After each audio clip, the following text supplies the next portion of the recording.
Bonsoir à tous, chers frères et sœurs.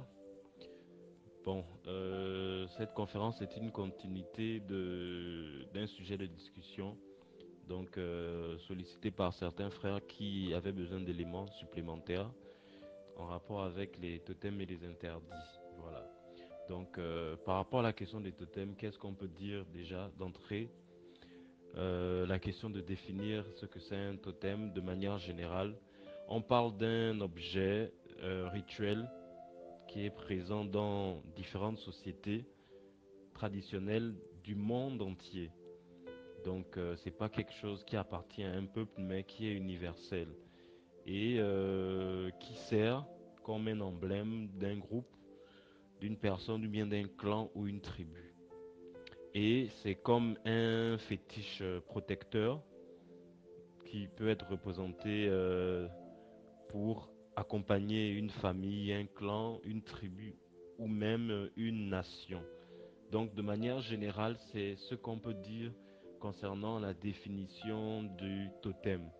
Donc, c'est une force, une énergie qui sert de symbole pour accompagner un peuple, un groupe de personnes ou une tribu.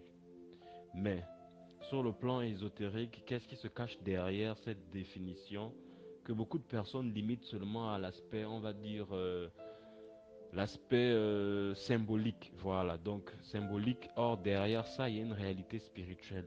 Qu'en est-il réellement?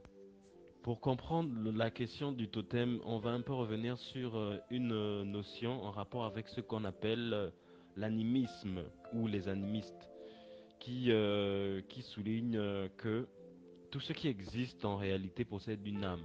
Donc les anciens peuples et les peuples qu'on dit primitifs était en contact avec la nature et affirme encore que tout ce qui vit dans la nature a une âme et vit en réalité.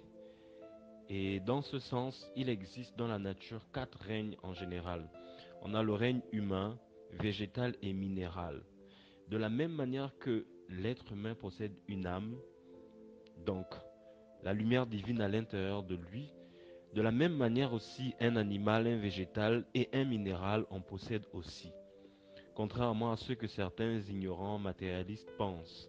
Chaque règne animal, végétal, minéral est bien structuré et organisé en groupes d'espèces bien spécifiques. Et à la tête de chaque famille, il y a ce qu'on appelle un recteur de la nature qui les gouverne et les dirige. Ce recteur-là, c'est une entité spirituelle que d'autres appellent aussi une divinité ou un maître chargé de leur évolution. Et les peuples anciens, autochtones et primitifs comme les Amérindiens, les Aborigènes et les Africains connaissaient la sagesse de ces créatures-là, de ces créatures qu'on appelle les élémentaux de la nature en réalité. Et certains anciens avaient les codes et les clés qui pouvaient les permettre de non seulement voir et aussi d'entrer en contact avec ces entités-là.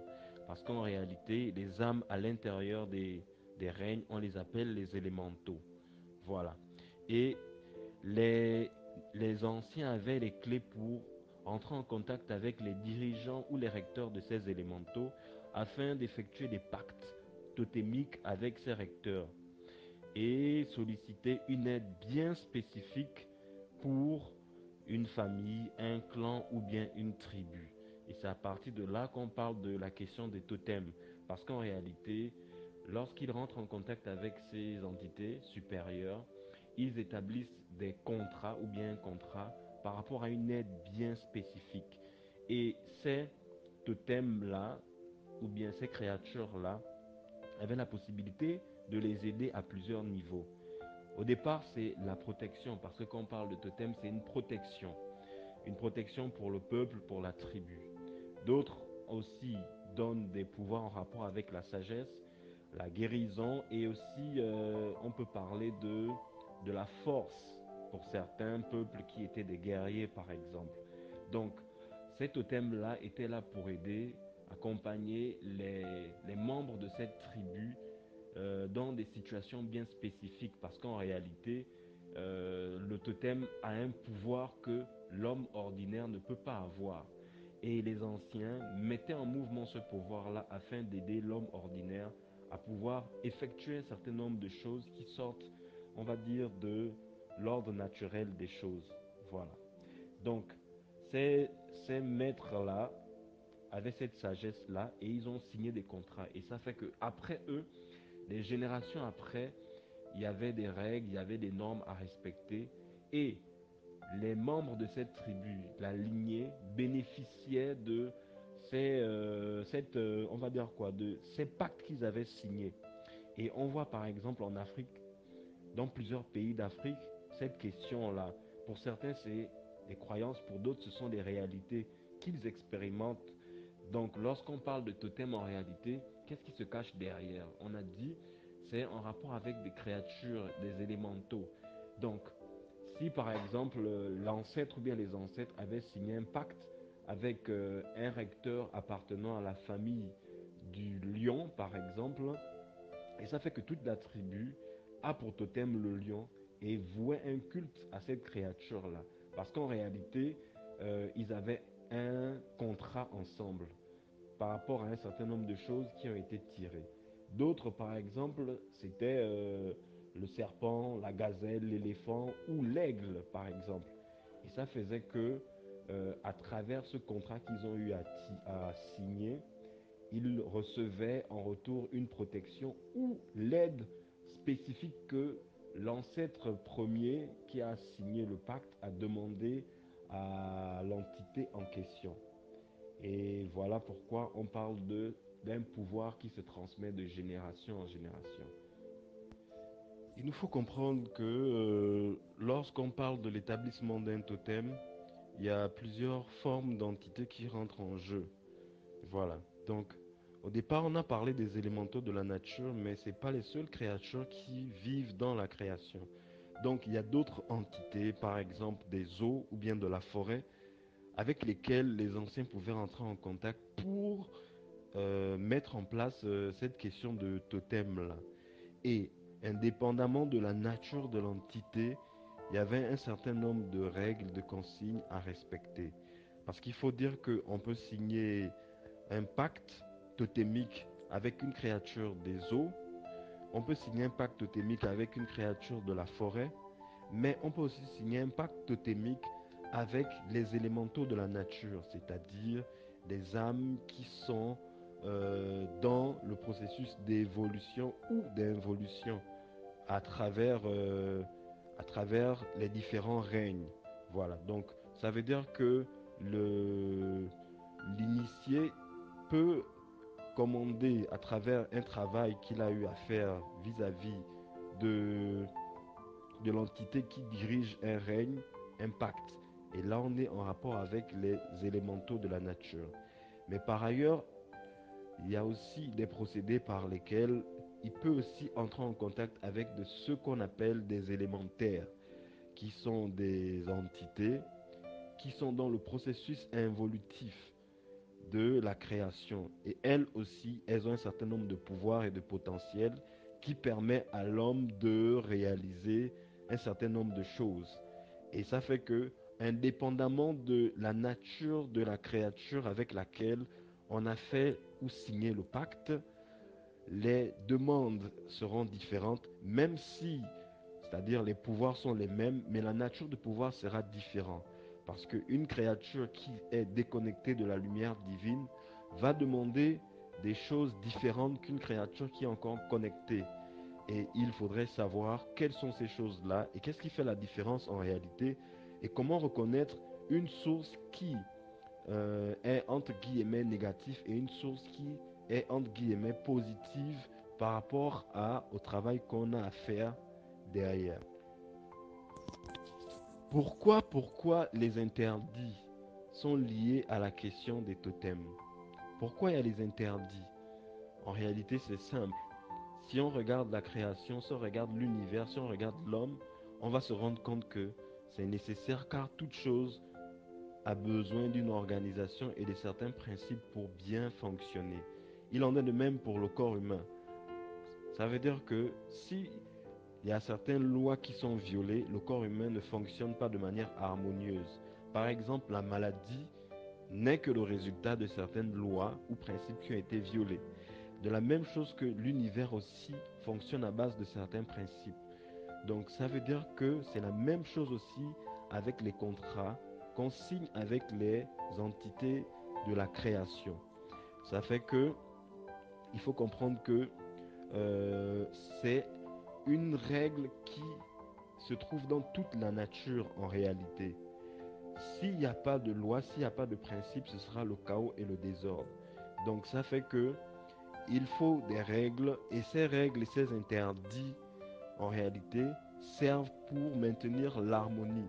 Parce qu'il faut le dire, un totem possède une force ou une capacité que l'être humain n'a pas. Et c'est un outil qui sert en réalité à l'être humain. Et cet outil-là, pour qu'il puisse fonctionner, il faut un certain nombre de règles et de normes qui permettent à cet totem de vivre et aussi d'être alimenté à travers ces règles, à travers ces principes-là. Et ça fait que c'est en rapport avec la loi de l'univers, mais aussi de l'être humain. Donc, on parle d'interdit, en réalité, c'est un abus de langage lorsqu'on parle d'interdit. Quand on parle de spiritualité, c'est surtout ce qui est déconseillé, mais surtout ce qu'il faut comprendre derrière ce qu'il faut faire. Parce que les interdits permettent l'existence, mais aussi la régulation du totem.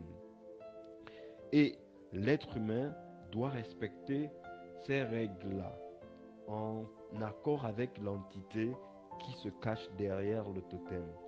Voilà pourquoi il faut reconnaître déjà, faire la différence entre une entité supérieure qui sert de totem à un peuple et une entité déconnectée de la lumière divine.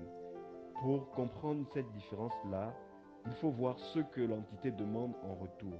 Parce qu'une entité déconnectée de la lumière divine va demander des choses qui tend vers, bien évidemment, une violation de certaines lois pour pouvoir se nourrir.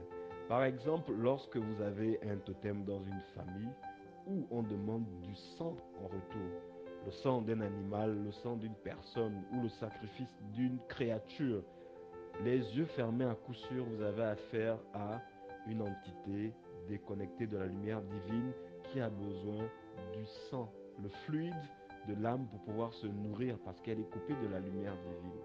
De la même manière que vous avez par exemple un totem qui demande une question en rapport avec l'énergie sexuelle ou bien la sexualité. Par exemple, une créature de l'eau qui chaque fois vous donne un rendez-vous à une heure pour avoir des rapports sexuels ou vous perdez l'énergie sexuelle, à coup sûr, c'est une entité inférieure parce qu'elle a besoin de votre énergie sexuelle pour se nourrir, pour se connecter à la lumière divine. Parce que la lumière divine se retrouve cristallisée en puissance dans ces deux substances-là, le sang et l'énergie. Pourquoi les interdits sont liés à la question des totems? Pourquoi il y a les interdits? En réalité, c'est simple. Si on regarde la création, si on regarde l'univers, si on regarde l'homme, on va se rendre compte que c'est nécessaire car toute chose a besoin d'une organisation et de certains principes pour bien fonctionner.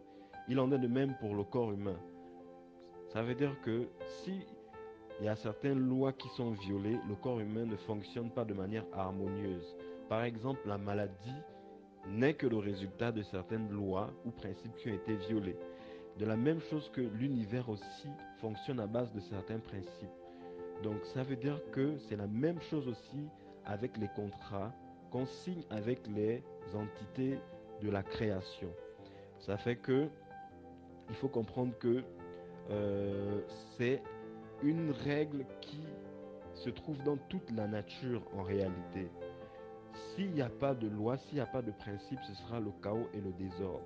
Donc ça fait que il faut des règles et ces règles et ces interdits en réalité servent pour maintenir l'harmonie. Parce qu'il faut le dire, un totem possède une force ou une capacité que l'être humain n'a pas. Et c'est un outil qui sert en réalité à l'être humain. Et cet outil-là, pour qu'il puisse fonctionner, il faut un certain nombre de règles et de normes qui permettent à cet totem de vivre et aussi d'être alimenté à travers ces règles, à travers ces principes-là. Et ça fait que c'est en rapport avec la loi de l'univers, mais aussi de l'être humain.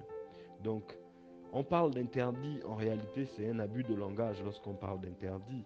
Quand on parle de spiritualité, c'est surtout ce qui est déconseillé, mais surtout ce qu'il faut comprendre derrière ce qu'il faut faire.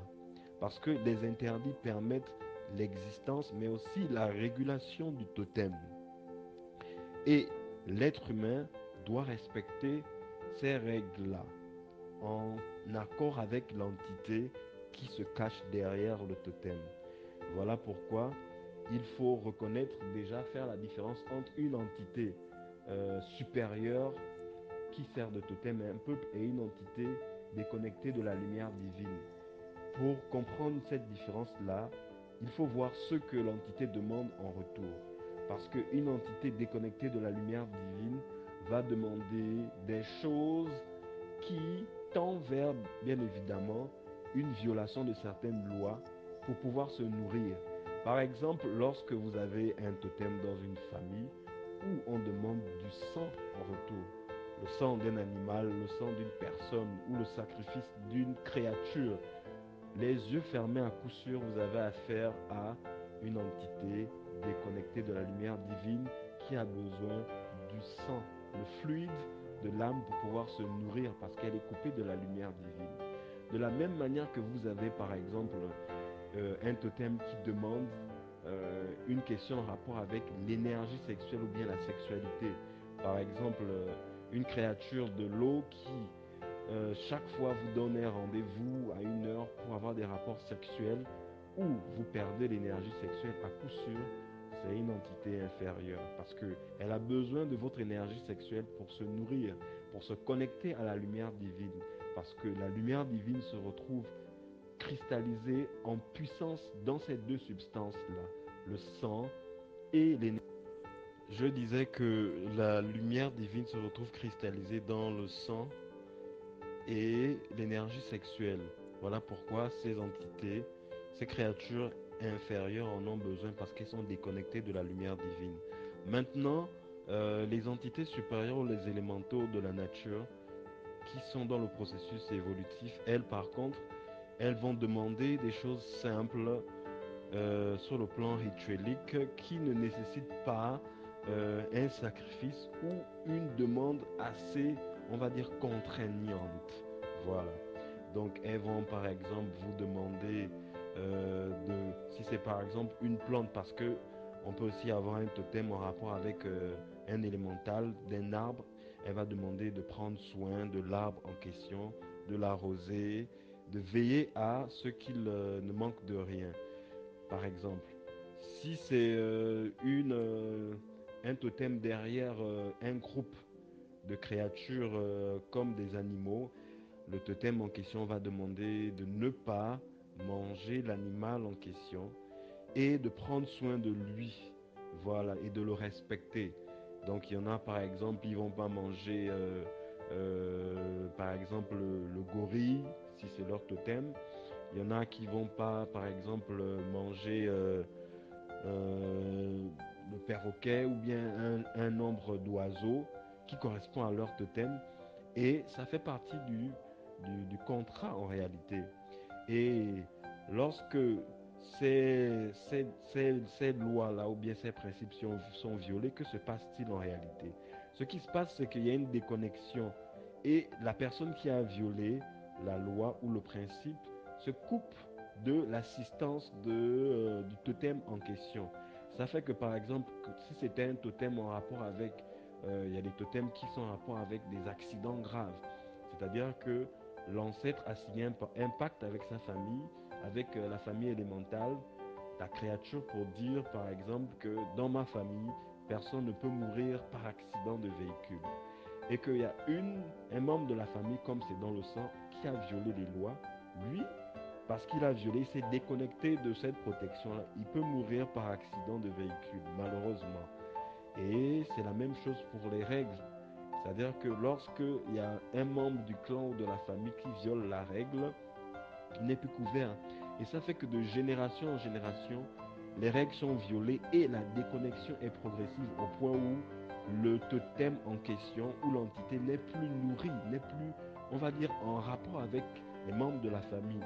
Et ça fait que dans une famille, on connaît seulement le totem, le nom, il n'y a plus d'action parce que il n'y a pas eu cette, ce respect de certaines lois et certaines règles pour nourrir le totem, mais aussi pour le maintenir malgré le temps qui passe. Mais il y a des familles où ces lois, ces principes sont encore respectés. Et lorsque c'est respecté, le contrat est encore d'actualité et les membres de la famille bénéficient de l'attribut lié au totem en question. Et il faut dire aussi, il y a la question de la déviation du totem parce que en rapport avec la loi de la nature, les élémentaux sont neutres. Il peut arriver que le totem à la base servait pour quelque chose de positif, protéger, accompagner, et qu'un membre de la famille va faire un autre rituel où il demande autre. Je disais qu'un membre de la famille qui a la science, qui a les codes, il va faire un rituel où il va dévier le totem en réalité qui va devenir autre chose de négatif. Et à ce moment-là, l'énergie source ne sera plus la même. Et le contrat ne sera plus le même. Par exemple, il va demander au totem de faire autre chose, donc de négatif. Et à ce moment-là, il y a une déviation. Et là, on n'est plus dans le contrat d'origine. Et là, maintenant, on ne parle plus de la même chose. Voilà pourquoi il est important, toujours lorsqu'on parle de la question de totem, de se rassurer de la source de l'entité derrière le totem. Derrière le totem par rapport au rituel qu'il faut exécuter. C'est un peu comme si tu nais dans une famille et tu te rends compte que tes parents sont riches, ont beaucoup d'argent. Donc tu profites de cet argent, mais tu ne sais pas d'où cet argent vient. Et tu profites de cet argent, malheureusement. Mais il faut que tu découvres d'où provient cet argent-là, parce que plus tu l'utilises, mais tu ne connais pas sa source, automatiquement tu es relié s'il y a un karma ou quelque chose de négatif à payer derrière. Voilà pourquoi lorsque on bénéficie de quelque chose en rapport avec un pouvoir totémique, il est important pour celui qui a, on va dire, assez d'intelligence d'enquêter, chercher la source derrière le pouvoir qu'on l'a demandé. Et surtout, il peut avoir déjà une idée par rapport aux principes ou bien aux consignes qu'on demande à respecter pour bénéficier de ce pouvoir-là. Et à ce moment-là, il a la possibilité de se déconnecter et de couper ce lien-là si la nature de ce pouvoir est ténébreuse. Voilà.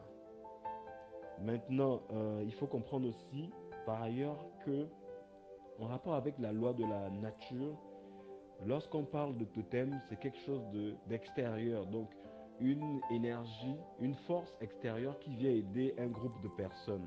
Mais il faut comprendre que l'univers est à l'image de l'être humain.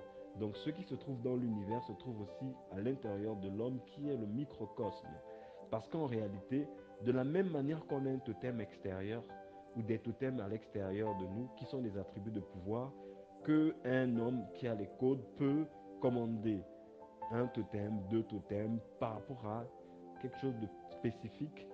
À l'intérieur de l'être humain, il y a aussi la même réalité parce que chaque être humain a un totem animal qui est un aspect de la divinité qui l'accompagne sur son chemin spirituel ou ésotérique. Et s'il a la connaissance, le savoir, il a la possibilité de découvrir ce totem-là qui va l'aider dans son évolution, dans son ascension spirituelle. Donc, ça dérive de la tradition, on va dire, indienne ou chamanique, parce que c'est quelque chose d'universel aussi, le totem. Donc, chaque être humain a son totem animal, qui correspond à des attributs de force, de pouvoir, de sagesse, qui correspond à son âme en réalité. D'autres, ce serait l'aigle, certains, ce sera le lion, d'autres, ce sera un animal particulier ou quelconque. Et il y a des clés et des codes qui permettent à chaque être humain de découvrir son totem animal. À travers, par exemple, la méditation, à travers le yoga du rêve qu'on a souligné ou enseigné dans l'un de nos groupes, autant pour moi, À travers aussi l'intuition pour certains, à travers l'analyse de ses rêves, parce que cet animal totémique, il peut se présenter aussi en rêve pour s'exprimer à travers cette forme-là. On a aussi à travers l'initiation, voilà, donc l'initiation à travers un rituel où l'animal peut se matérialiser, où on peut le voir, par exemple, sur le plan astral, dans une expérience mystique. Voilà, donc chaque être humain a son totem qui l'accompagne et qui peut se révéler à lui, mais que lui aussi, il peut aller découvrir personnellement. Et lorsqu'il découvre ce totem-là, c'est une révélation pour lui qui pourra l'aider, l'accompagner parce que c'est un intermédiaire de la divinité pour l'aider sur son chemin spirituel.